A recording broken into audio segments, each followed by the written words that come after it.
In the quiet, misty town of Black Hollow, nestled deep within the Appalachian Mountains, there was a place no one dared to visit after sunset: the old cemetery. This wasn't just any graveyard. It had been abandoned for decades, its cracked headstones swallowed by moss and ivy. The air around it always seemed heavier than usual, carrying a chill even on warm summer nights. Locals avoided it not only because of its eerie atmosphere but also because strange things were said to happen there. Some claimed to have seen flickering lights dancing between the trees late at night, while others swore they'd heard faint laughter echoing through the hills. Among the many graves in this forgotten burial ground, one stood out. Or rather, didn't stand out at all. It was an unmarked stone, almost completely covered by weeds and dirt. If you looked closely enough, though, you could make out faint etchings that read, Eliza Hart, 1896-1923.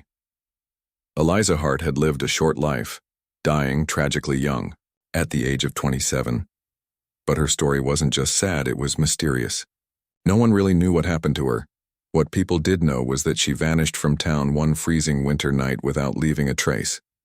Days later, searchers found her body near the edge of the forest, cold as ice but with no visible injuries. There were whispers about foul play, curses, or something far darker. Eventually, the talk died down, and Eliza became another ghost story told around campfires. Years turned into decades, and the memory of Eliza faded away, buried beneath layers of time and superstition. People stopped visiting the cemetery altogether, leaving it to rot under the weight of neglect. That is, until Emma Rivers arrived in town. A journalist specializing in folklore and unsolved mysteries, Emma had come to Black Hollow looking for inspiration for her next big article. She rented an old cabin on the outskirts of town, close enough to the woods that she could see the jagged outline of the mountains from her window. At first, everything seemed normal, quiet, peaceful even.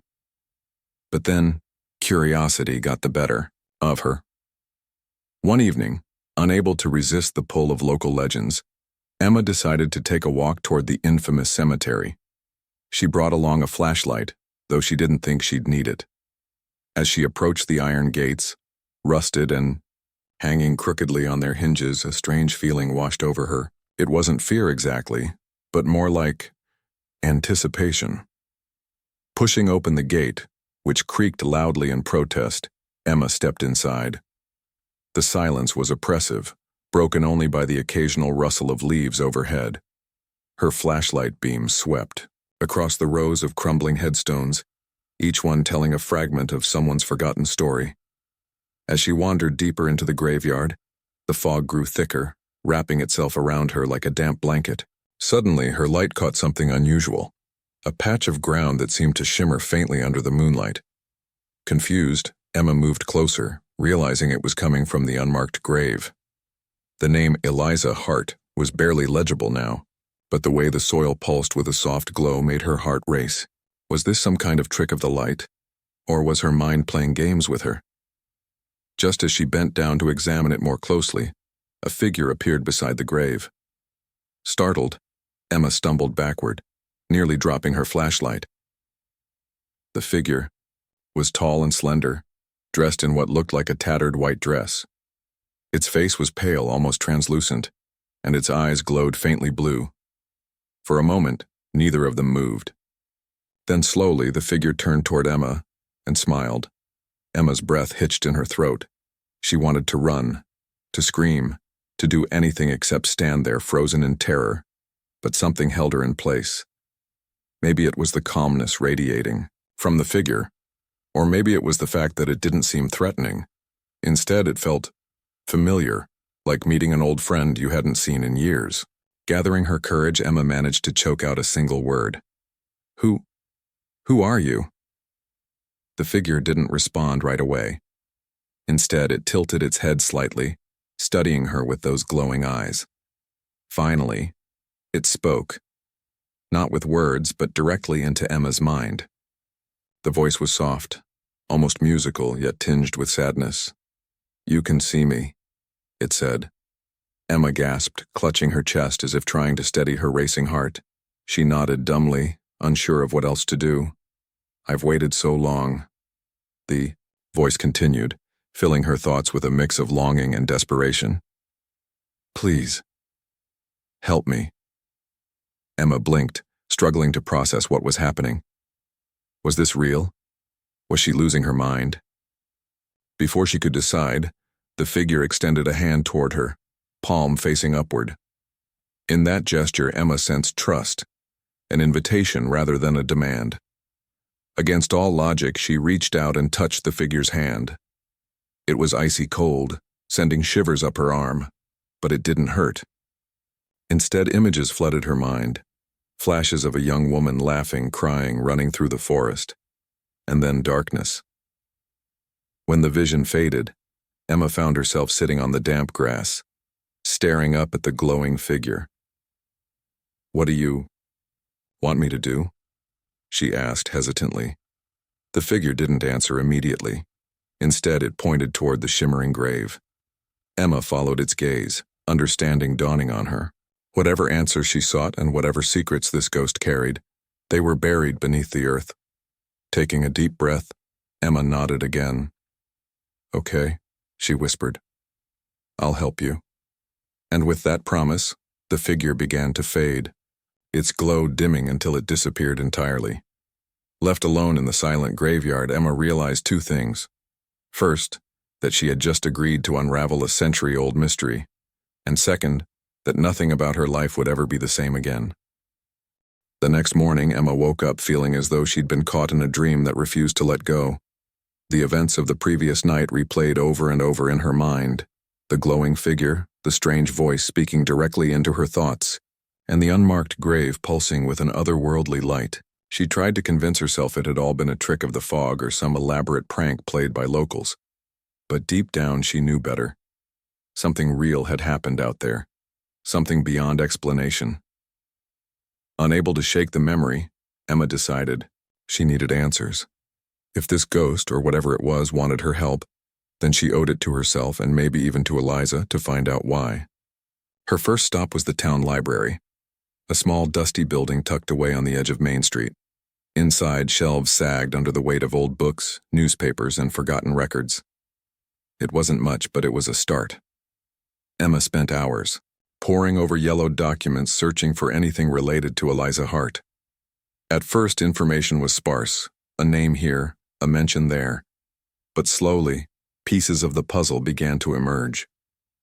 She discovered that Eliza had been born in 1896 to a modest farming family in Black Hollow. By all accounts, she was well-liked in her youth, kind-hearted, intelligent, and known for her beautiful singing voice. People often said she could bring tears to your eyes with just a few notes of a song, but then came the scandal. As Emma dug deeper, she uncovered letters and newspaper clippings hinting at a forbidden love affair between Eliza and a man named Nathaniel Graves. Nathaniel was a traveling musician who performed at the local theater, charming audiences with his guitar and smooth baritone. Their romance sparked outrage among the townsfolk, not only because Nathaniel was already married, but also because he came from outside the community. In those days, outsiders weren't trusted easily, especially when they threatened the rigid social order of small-town life. What shocked Emma most, however, was how quickly public opinion turned against Eliza. Once beloved, she became the target of gossip and judgment. Neighbors whispered behind closed doors, accusing her of ruining Nathaniel's marriage and sullying the town's reputation. When she disappeared one winter night, many assumed she'd run off with him, ashamed of the scandal she'd caused. No one imagined she'd be found dead days later. As Emma pieced together these fragments of Eliza's life, she couldn't help but feel anger rising inside her. How could people treat someone so cruelly? What right did they have to judge Eliza for following her heart? And what about Nathaniel? Where did he fit into all of this? Determined to uncover more, Emma kept searching until her fingers were blackened with ink and her eyes burned from reading faded text.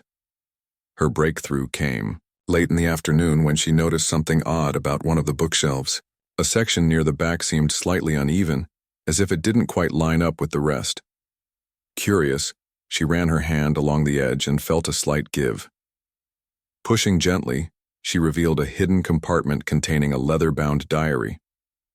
Its cover was cracked and brittle, but the pages inside were still intact, filled with delicate handwriting. Excited, Emma flipped through the diary, realizing it belonged to Eliza herself.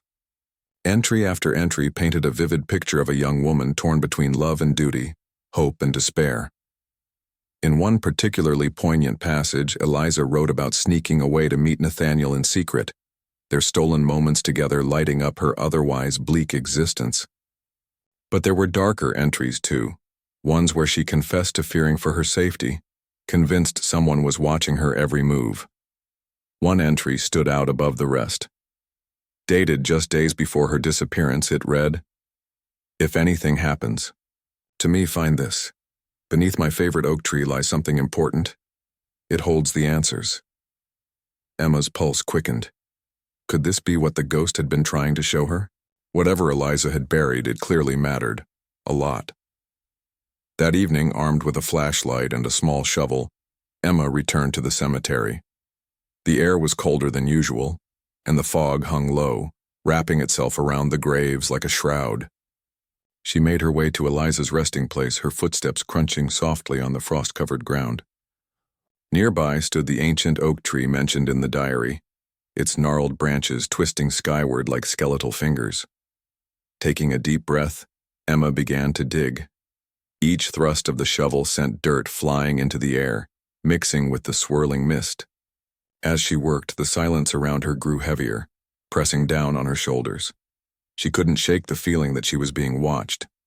Every so often she glanced over her shoulder, half expecting to see glowing eyes staring back at her. But the graveyard remained empty, or so it seemed. Just as her shovel struck something solid beneath the surface, a sound shattered the quiet. It started as a low hum, almost imperceptible, but quickly grew louder, morphing into a haunting melody. Emma froze, recognizing it instantly.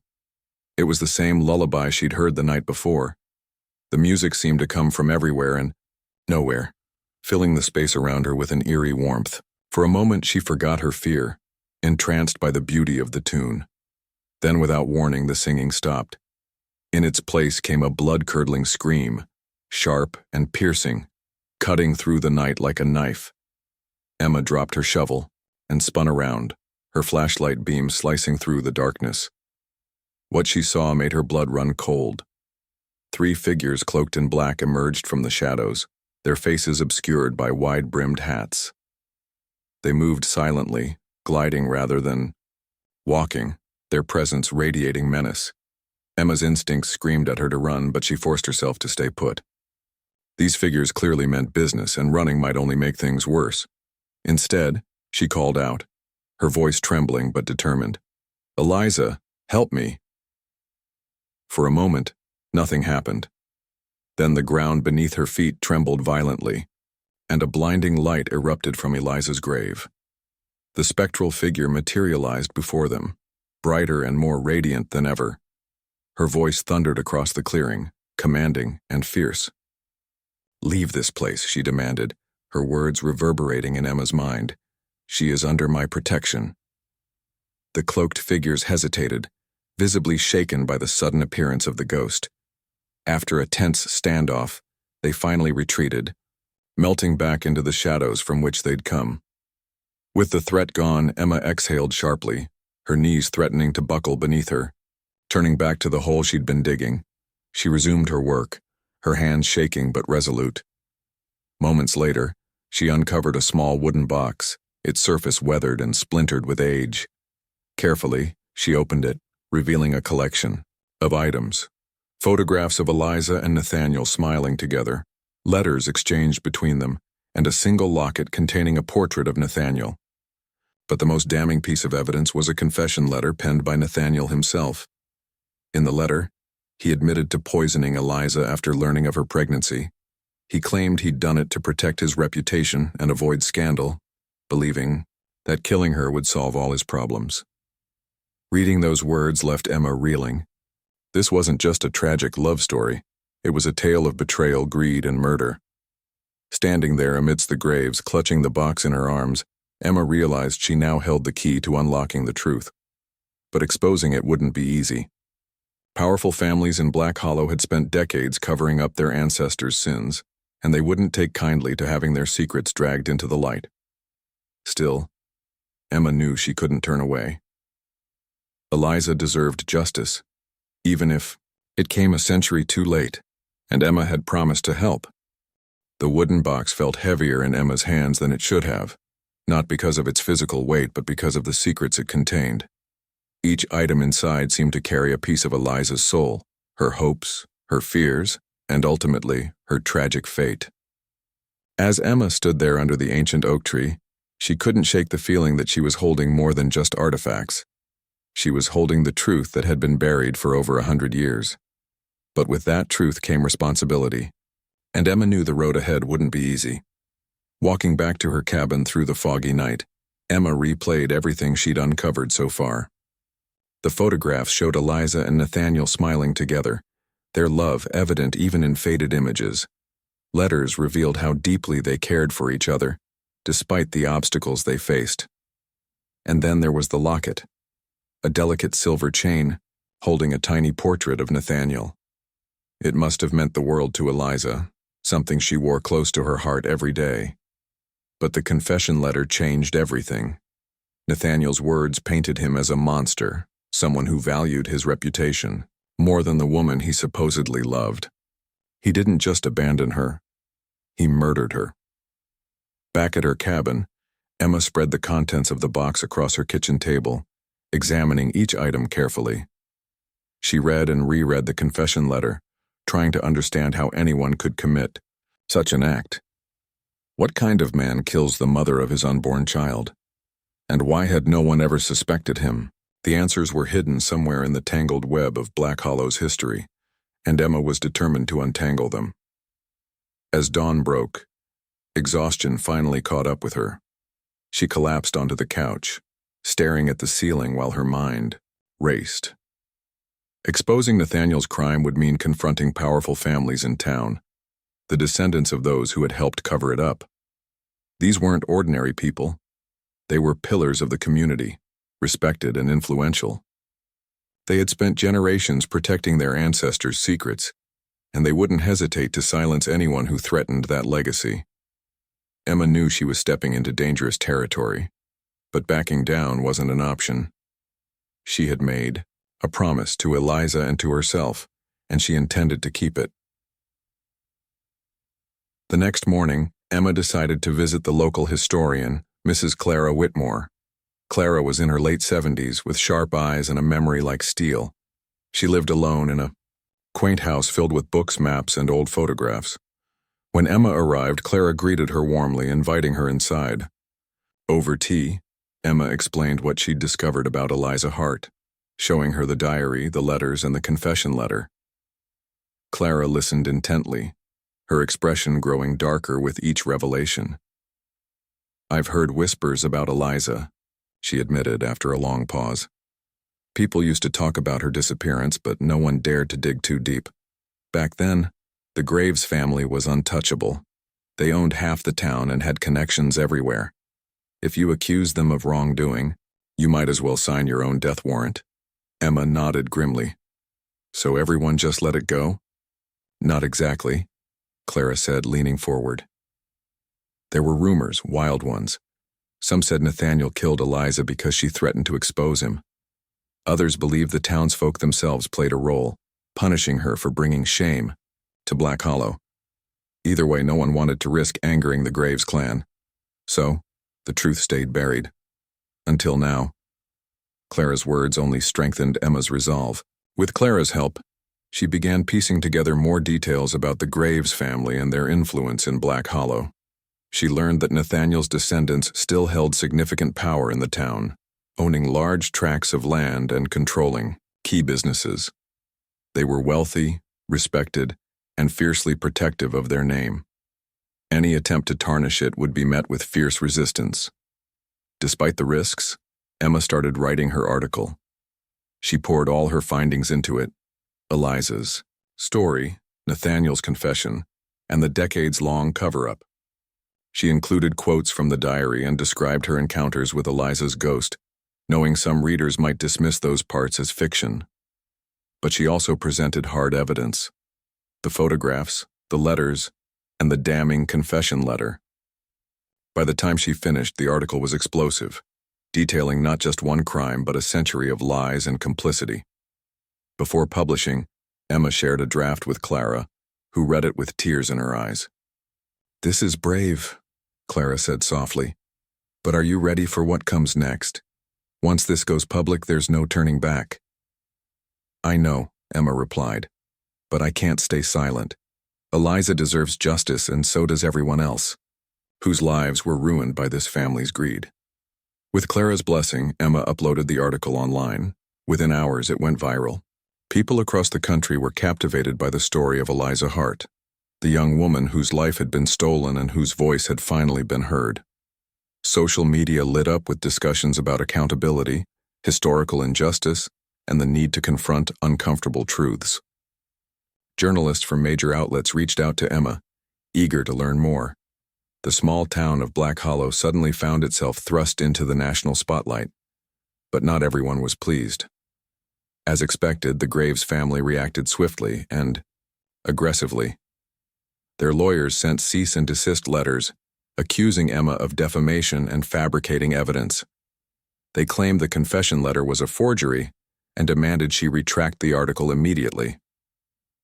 Meanwhile, anonymous threats began appearing in Emma's inbox, messages warning her to stop digging or face consequences.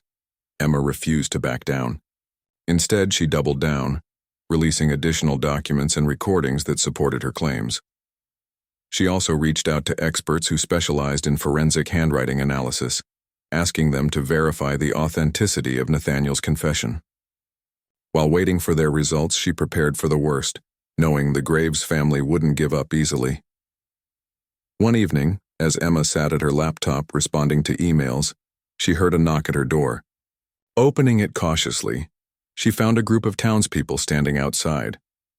At first, she tensed, fearing another confrontation. But then she noticed their expressions, sympathetic, even supportive. One of them stepped forward, an elderly man, named Mr. Hargrove. "We owe you an apology," he said, his voice trembling slightly. "For years we've turned a blind eye to what happened to Eliza. We let fear and greed dictate our actions, and we failed her. But thanks to you, we finally see the truth. Whatever happens next, we're with you." Tears welled up in Emma's eyes as she thanked them. For the first time since arriving in Black Hollow, she felt a glimmer of hope. Change wouldn't come overnight, but it was starting. Slowly but surely, the town was beginning to reckon with its past. That night, as Emma drifted off to sleep, she thought about Eliza. Had she seen what Emma had accomplished? Did she feel peace now that her story was being told? Before drifting into dreams, Emma whispered a quiet promise into the darkness. "I won't stop fighting for you, Eliza. Not until the truth sets you free." The days following the publication of Emma's article were a whirlwind. Her phone buzzed constantly with notifications, messages from strangers praising her bravery, reporters seeking interviews, and even historians eager to delve deeper into Eliza's story. But amid the chaos, there was also danger. The Graves family wasn't about to let this go quietly. Their lawyers continued bombarding Emma with legal threats, accusing her of defamation and attempting to discredit her work. Anonymous messages filled her inbox, some warning her to back off, others filled with veiled hostility. Yet Emma refused to buckle under the pressure.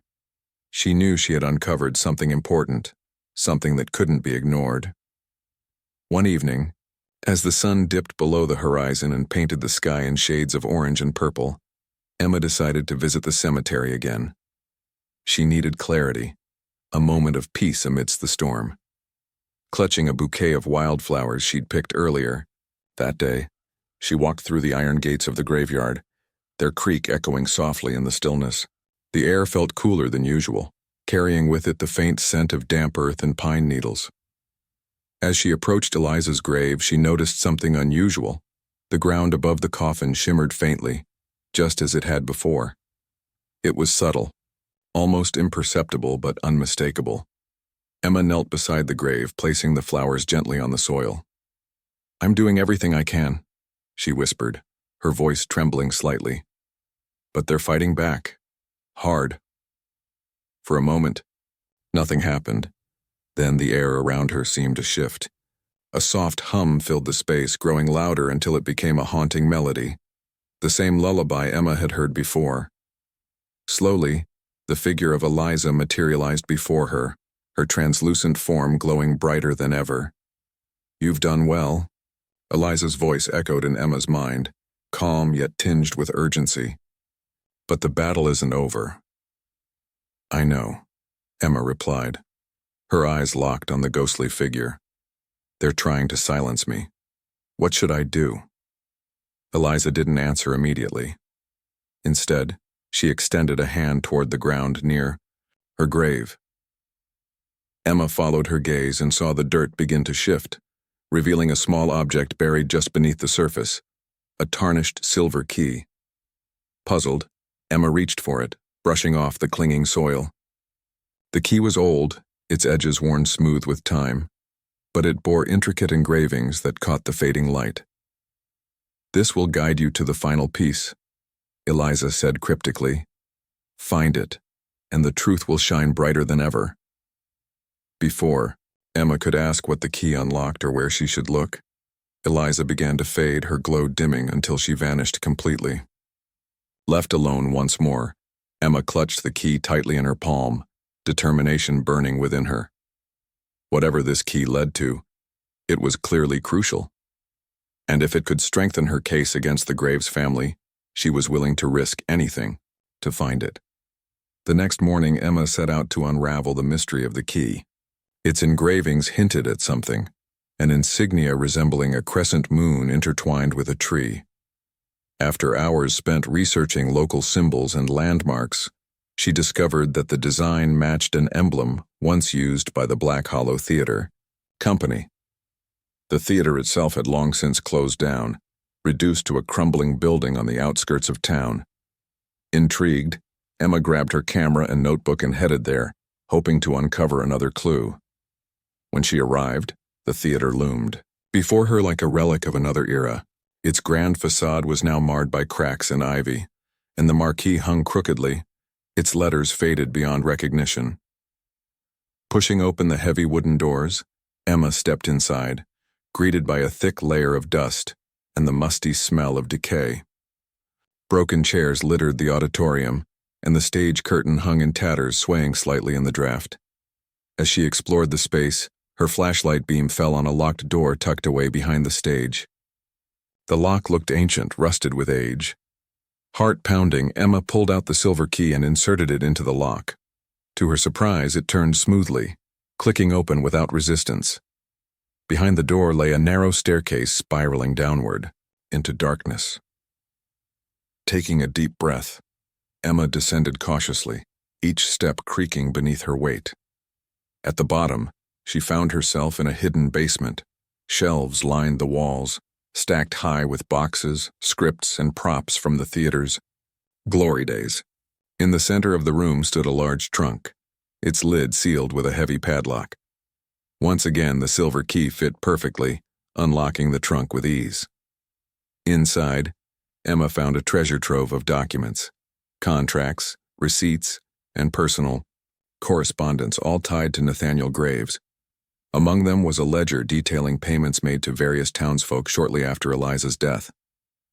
The entries suggested bribes, hush money paid to ensure silence about what really happened, but the most damning item was a journal belonging to Nathaniel himself.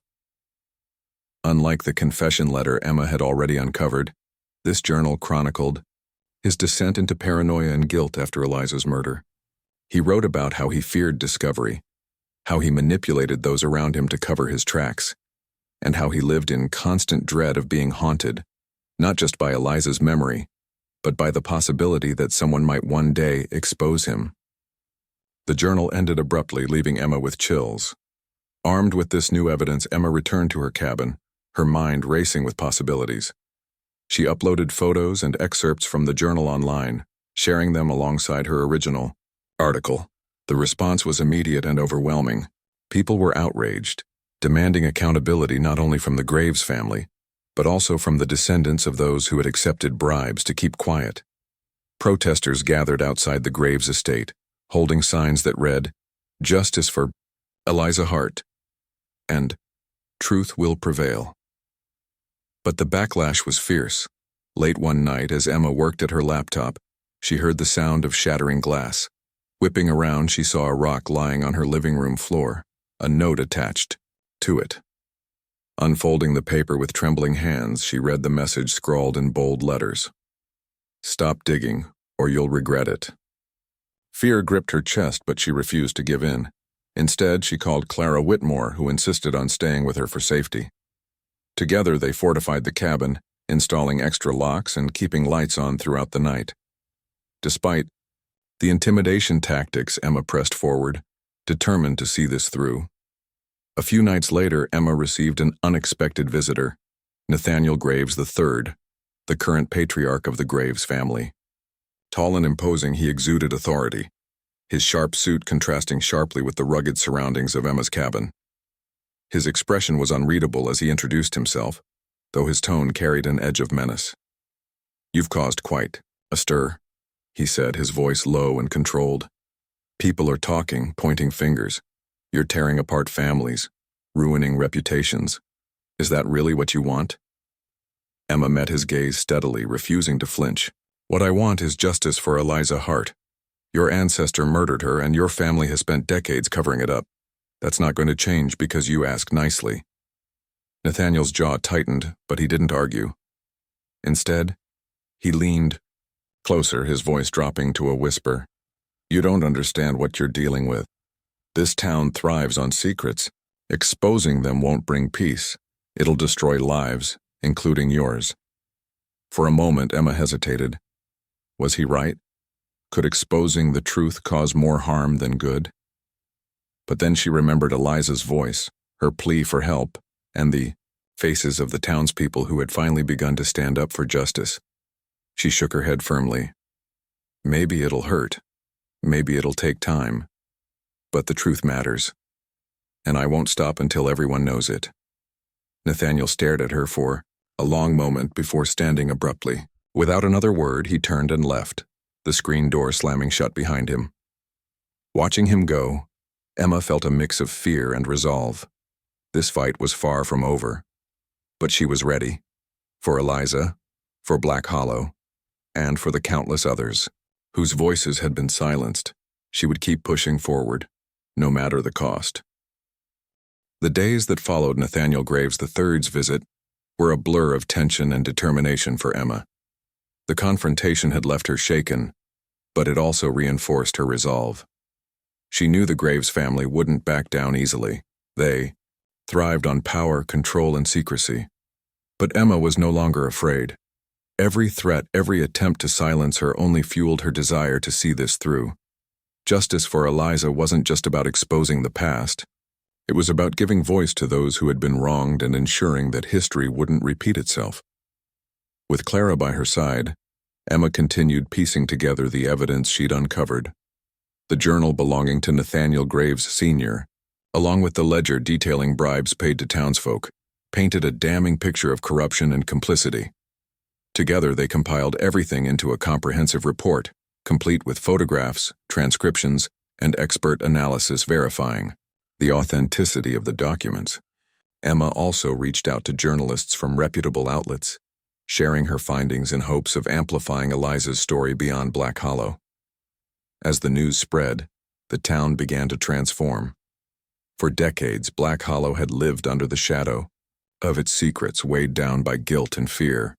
But now cracks were forming in the walls people had built around their consciences. Some residents openly supported Emma, joining protests and demanding accountability.